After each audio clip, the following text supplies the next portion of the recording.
السلام عليكم ورحمة الله وبركاته. waxaan halkan ugu bishaareynaya ardayda Soomaaliyeed ku nool dalka iyo dibadda in Al-Micraj Academic oo dib u bilaabay ama hadda u bilaabay qaab online ah casharada lagu bixiyo ama lagu magac daray Al-Micraj Online Academy.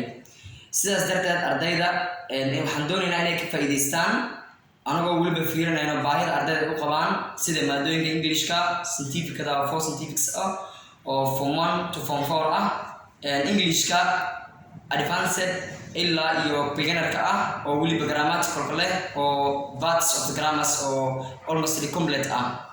waxaa kaloo halkan ku haynaa oo ardayda ku bari karnaa sida maadooyinka Soomaaliga iyo mathematics solutions kaleeta ardayda ay u baahan yihiin inaan halkan ku barno.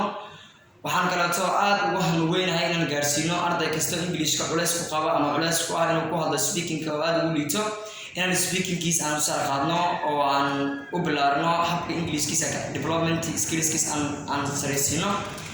waxaa kaloo halkan idinku haynaa macallimiin aad iyo aad u taysareeyaan oo idinka baad arki doontaan insha Allah at the end of the channel.